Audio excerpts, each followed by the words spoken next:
לא היו ימים טובים לישראל כיום הכיפורים.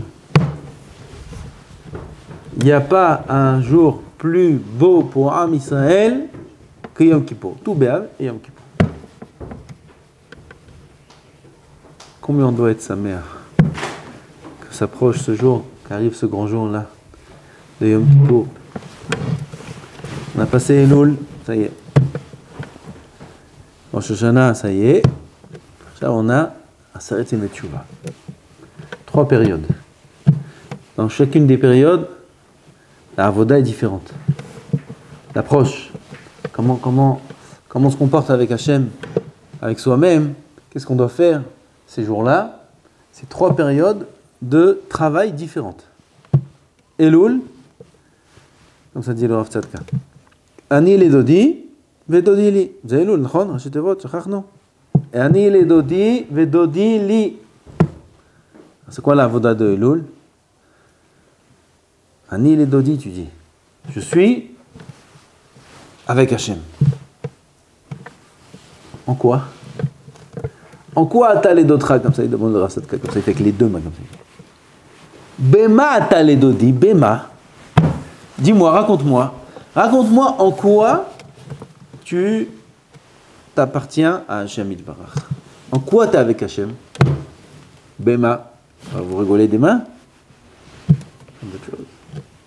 Bema. Alors il dit le Rav, pour qu'on soit considéré comme étant Ani et Dodi, alors il faut faire une Kabbalah. Il faut faire quelque chose.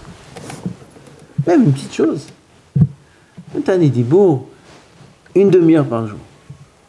T'as un Nidibour, une demi-heure par jour. De 10h à 10h30. De toute façon, t'es en shiur. Au moins, tu ne parleras pas pour rien dire là-bas.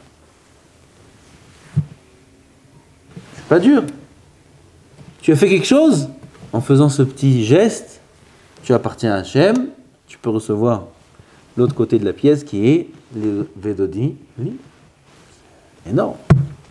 Ani les Dodi, ça c'était la voie de Elul, de prendre sur soi une Kabbalah, d'avancer, etc.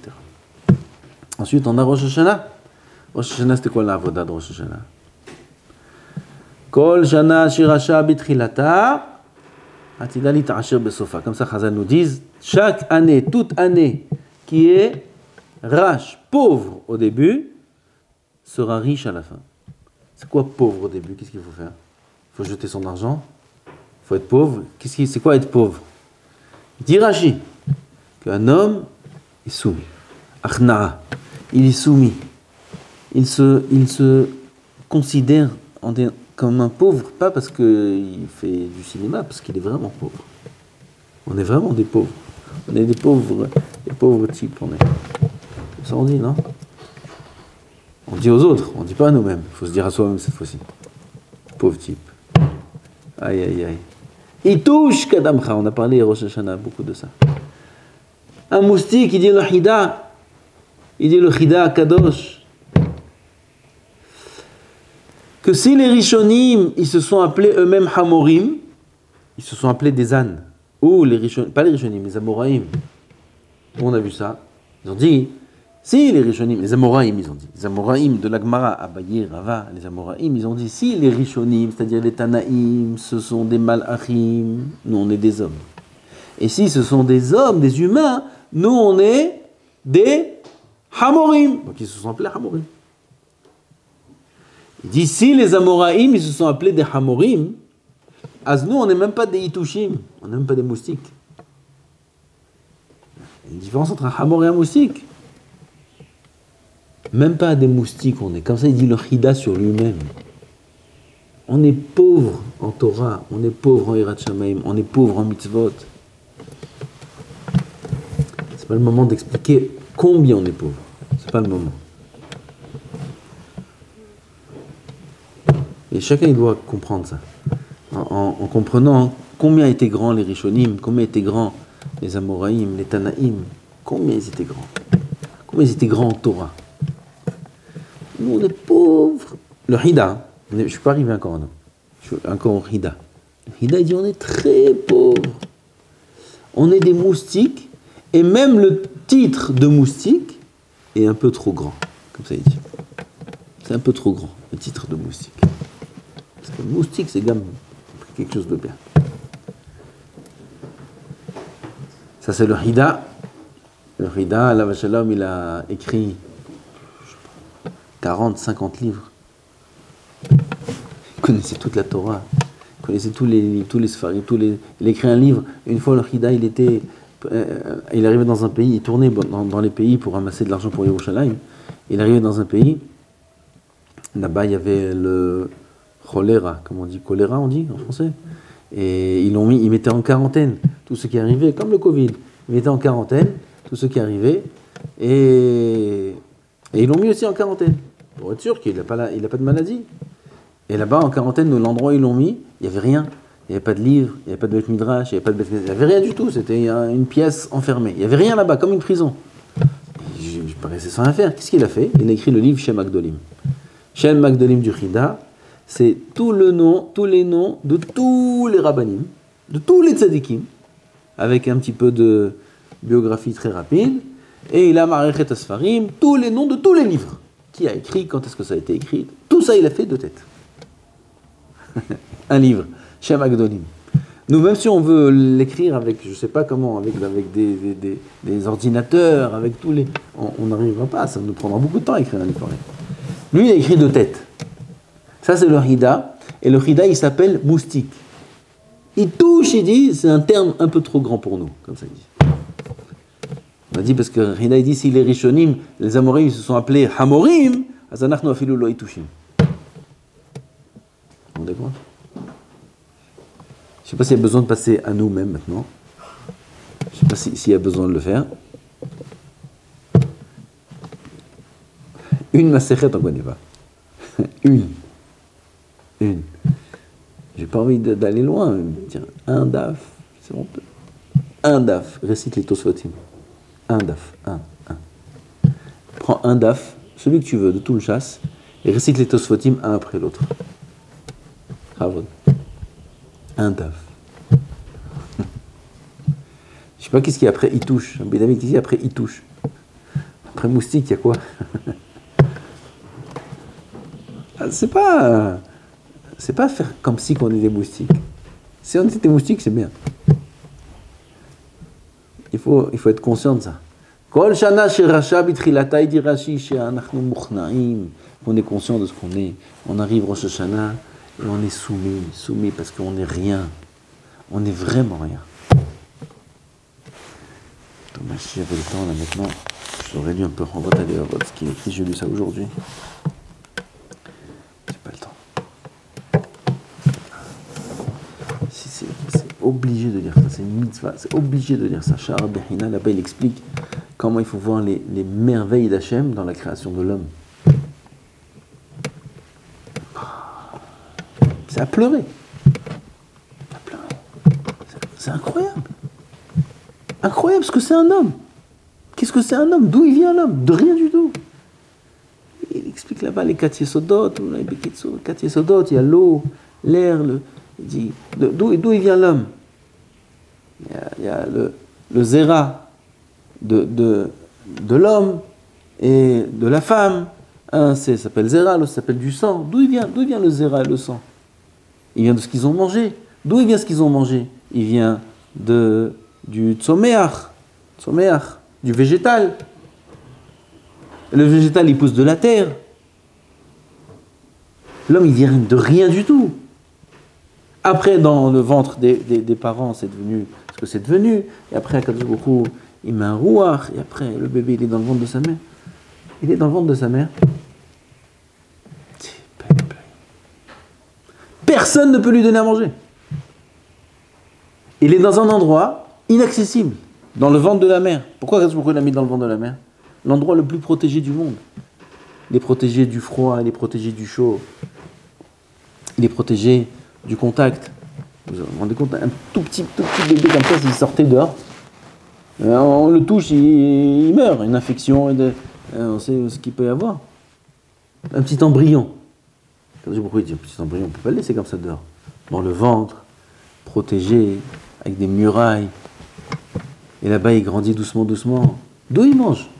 Il est dans un endroit inaccessible, personne ne peut lui donner à manger. Aucune main ne peut rentrer là-bas. Kadosh Baruch Hu, il peut donner à manger là où personne ne peut donner à manger. Kadosh Baruch Hu, il peut tout faire. Personne ne peut donner. Parfois, un ami, il est dans des situations où il s'appuie sur un tel, celui-là il va m'aider, mais parfois il y a des situations où il n'y a personne. C'est fini, tu es tout seul. Personne ne peut t'aider. Qu'est-ce qu'on fait? Kadosh Baruch Hu, il peut aider quand personne ne peut aider.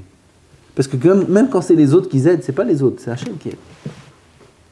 Par l'intermédiaire des autres. Aval, c'est Boré Olam qui fait tout. Comme il est capable de nourrir un être vivant sans que personne lui donne à manger. La mère, elle mange, c'est pas ce qu'elle fait, la mère. Elle mange parce qu'elle doit manger pour elle-même. Kadosh Baruch Hu lui a préparé à manger à cet enfant-là, dans le ventre de sa mère. C'est incroyable. Et après, comment il sort? Il détaille tout là-bas, il détaille tout. Il sort, personne. Qui c'est qui l'aide à sortir? Tu sors d'un... La sortie, elle est pas facile. Ah ben, il est gros le bébé. C'est pas un chat. Comment il sort? Qui c'est qui l'aide à... Rien. Il fait rien. Personne ne l'aide à sortir, personne ne le pousse à l'intérieur. Rien. Puis il est plein. Qu'est-ce que c'est un homme, Rabotai? Qu'est-ce que c'est un homme? Et là-bas, il est marié. Moi, je vous dis comme ça. Qu'est-ce que c'est un homme? C'est rien, un homme, c'est rien. Et après, il sort. Il n'a pas la vue, l'ouïe. Encore un autre sens là-bas. Pour pas qu'il soit choqué. Si tout d'un coup, il voit, tout d'un coup, il entend. Doucement, doucement. Il vient d'arriver, doucement. Prends quelques jours. Qu'est-ce qu'il mange? Donne-lui, qu'est-ce que tu lui donnes à manger maintenant? Il ne peut pas manger. Qu'est-ce qu'il mange? Pourquoi il a préparé? Le sang de la femme, il se transforme en lait. Le lait, il est bon. Il est matok. Il est sucré. Et il sort en quantité. Bidiouk. Si c'est trop, il s'étouffe. Si c'est pas assez, il va s'épuiser. Comme un roi, il se met là. Ça coule. Bidiouk. Qu'est-ce que c'est ça, Rabotai? Qu'est-ce que c'est ces choses-là? Et tout d'un coup, le sang, il se transforme en lait. Et avant, pourquoi elle n'avait pas de lait? Non, avant, il n'y a pas besoin. Et quand elle a fini, il n'y a plus, ça s'arrête. Il n'y a pas trop de lait, sinon la femme, elle va tomber. Oh, doucement. Est-ce qu'il y a besoin? Doucement.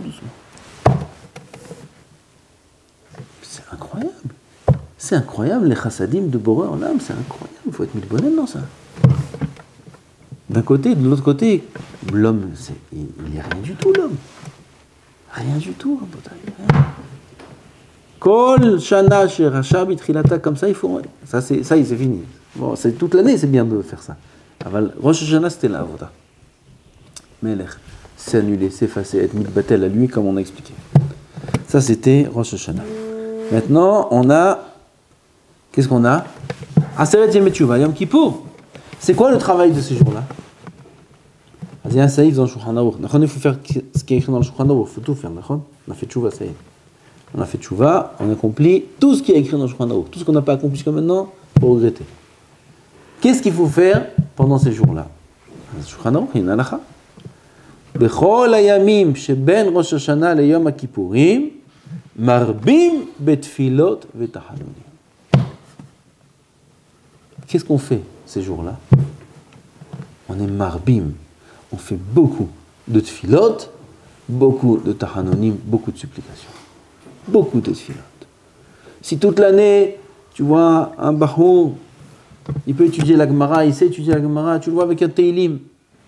Tu fais avec un teilim, ça va dire, mais tu vois, c'est Bitul Torah. Bitul Torah, qu'est-ce que tu fais avec un teilim? C'est Bitul Torah, vous savez ça. Quelqu'un qui est capable d'étudier un limoud avancé et par paresse ou pour une X raison, il étudie quelque chose de plus facile, c'est Bitul Torah.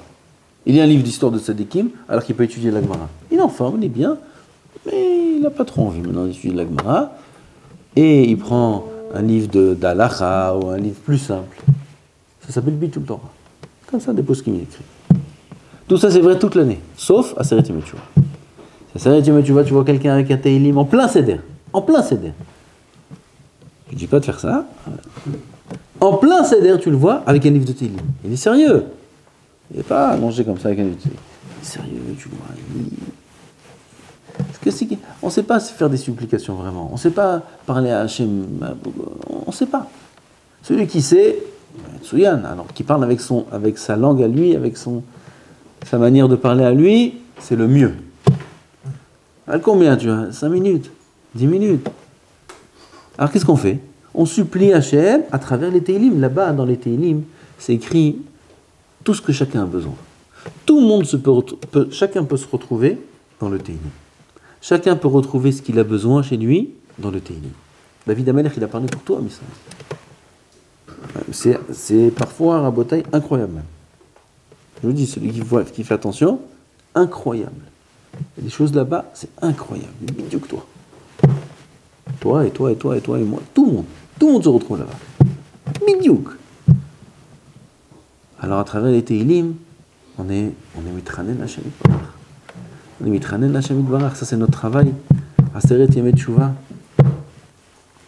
De faire aussi des humrot. De faire des humrot, même ce qu'on n'a pas l'habitude de faire toute l'année. Même si on sait qu'après, on va continuer normalement.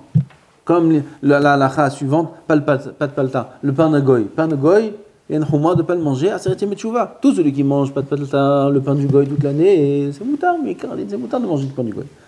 Aval, yom, à Seret Yom Teshuvah, il fait attention, il ne mange pas le pain des goyim. Très bien. Et tout le monde pose la question, il dit, c'est une blague. C'est quoi ça? Je sais qu'après, Erev Kippour, je vais acheter du pain du goy pour Motzai Kippour. C'est bon? Oui. Comme ça, oui. Mais avant, non. Mange le pain du juif. C'est quoi? C'est de la rigolade? Pas de la rigolade. Il y a un machal en 2 minutes. Il reste 2 minutes. Un roi. 2 minutes. Mais suivez bien, je vais parler vite. Un roi, il cherche un khatan pour sa fille. Une fille, qu'est-ce qu'il cherche? Un prince. Il cherche les princes, il voit tous les princes, ils sont catastrophiques. À la panime, tous des mouchratim, ils aiment tous que de l'argent. Ils ne trouvent pas un prince pour sa fille, ils sont tous tordus. On lui dit, il y a un paysan, il est extraordinaire, il a des midotes, incroyable. Le roi il dit, je vais prendre un paysan pour ma fille. Comment je vais prendre un paysan pour ma fille? Mais d'un autre côté, qu'est-ce que je vais prendre? Alors, amenez-le-moi. Il amène, il voit le paysan. Maman, j'ai des midotes, incroyable. Un paysan. Il faut qu'il apprenne. Il lui fait un stage de toutes les... Comment on dit? Trucs royaux, les manières, savoir se comporter comme un prince. Alors ils lui ont appris, il y a ça, et ça, et ça, et ça, c'est passé 6 mois. Très bien, le mariage, tout va bien. Par contre, et il lui a dit le paysan, avant le mariage, il dit, mais j'ai des amis, je dois me couper des amis aussi. Tu n'es pas obligé de te couper de tes amis, pas obligé, tu peux continuer avec tes amis. Bon, prochain, tu as des bonnes midotes, tu peux fréquenter tes amis, il n'y a pas de problème. Sort du mariage, la choupa royale, mariage royal et tout royal, d'accord? C'est la fille du roi. Et il rentre à la maison. Ils ont construit un palais, il rentre à la maison le prince, le paysan qui est devenu prince maintenant, avec sa Kala, la princesse, la fille du roi. Il rentre à la maison, qui l'attendait là-bas dans le palais? Tous ses copains. Enfin, la fête. Dis-moi. Il y a la fête du mariage, il y a la fête après la fête. Le roi, il a dit, il n'y a pas de problème, les copains. Il n'y a pas de problème, les copains. Non, pas de problème. Les copains, et elle est là-bas. Et lui, ils ont commencé à sortir des bouteilles. Ils ont commencé à se saouler. Ils ont commencé à parler ce que les paysans y parlent. Lui, non, mais les autres. Et elle ne savait plus quoi faire. Elle dit tout de suite, première occasion, je vais voir mon père. Elle est partie voir son père. Le lendemain, elle lui racontait tout. Son père, il appelait le prince. Il dit, écoute, pourquoi tu as fait ça? Mais tu m'as dit, je ne dois pas couper avec les copains. D'accord, mais pas à la maison. Pas à la maison. Les copains dehors, à la maison, tu es avec ta femme. Ah, d'accord, d'accord, d'accord. Alors écoute, tu as de 8h à 10h tous les soirs, tu peux avec tes copains. Tous les soirs. Et bien, c'était comme ça. Tous les soirs, de 8h à 10h, il sortait avec ses copains, pas à la maison. Ils ont commencé à arriver vite là-bas? Ils commencent à arriver vite là? Ils ont commencé là? Maintenant. Alors, il a appris où on en est. Ses copains, tous les soirs de 8h à 10h. Un jour, ils sont passés quelques temps et le roi, il a dit, il faut que je rende visite à ma fille. Et ils ont annoncé qu'ils viennent rendre visite, le roi, avec la reine, dans le mini-palais des princes.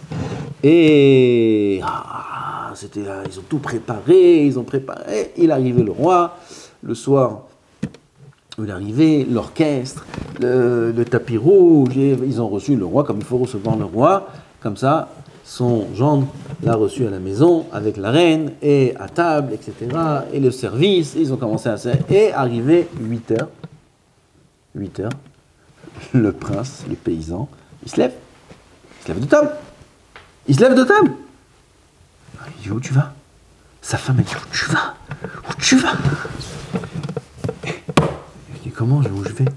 On a convenu comme ça. C'est vous qui m'avez dit. De 8h à 10h, tous les soirs, je peux aller avec mon copain. Il dit 8h. Il faut que j'y aille parce que je suis en retard. De 8h à 10h. Tout ça, c'est quand je suis pas là. Maintenant, je suis là. Je suis là avec toi. Tu peux pas te comporter pareil. Vous avez compris le Nimshal? Boré Olam, Aseret, tu vas, il est là. Il est là, maman. C'est pas Kihilou, c'est pas du Moussar. C'est pas du Moussar. Dirshu Hashem Beimatso. Akadosh Baruch Hu, il est là, mamash, il est là. Chaque juif, c'est un minyan. Chaque juif, c'est la Shrina. Chaque juif, c'est la minyan. Même s'il y a 9 Talmidei Chachamim, Gdolei Olam, il manque un, on ne peut pas faire la tefila. Des tzadikim pareils, non, il faut 10. Et là, chaque juif, c'est 10. Hachem, il est là avec chacun de nous. Tu ne peux pas rester le même paysan. Tu ne peux pas te comporter la même chose. Quand le roi, il n'est pas là, non, ce qui est permis, pas de paltar, etc. Ça va. Tu peux te comporter de la manière normale, permise, mais normale. Tu peux vivre normalement. Mais quand le roi il est là, tu ne peux pas vivre normalement. Quand Boré Olam il se présente à toi, il se présente à nous pendant ces jours-là, on ne peut pas vivre normalement, on ne peut pas être les mêmes. On ne peut pas manger de la même façon, on ne peut pas parler de la même façon. On ne peut pas marcher de la même façon, on ne peut pas étudier de la même façon. On ne peut pas s'habiller de la même façon. Le roi est là, mon pote. 10 jours. Quels 10 jours? Jeudi, vendredi, samedi, dimanche. 4 jours. Kippour, pas besoin d'en parler. C'est tout. 4 jours. Le roi est là. Il faut le sentir. Et même si on ne le sent pas, il faut. On est ma'amine be'emunah shlema que c'est comme ça. Il faut prier Betzibour. S'il y a une tefila beyahid, ça s'appelle tzibour. Une tefila betzibour, c'est quoi?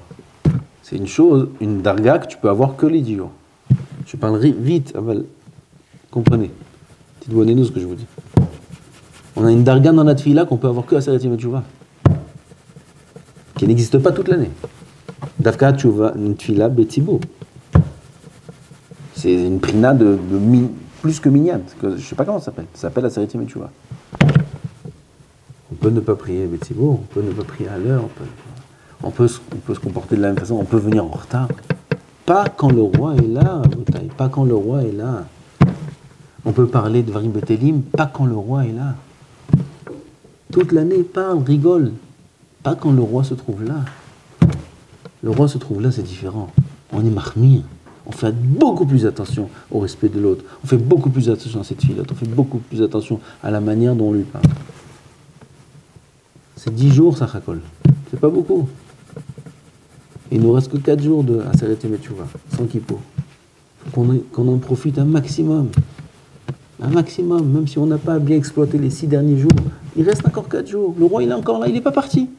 Il n'est pas parti. Il est là encore. La soirée n'est pas terminée. il faut profiter qu'il est là, pour supplier, pour demander beaucoup de choses. Pas des choses...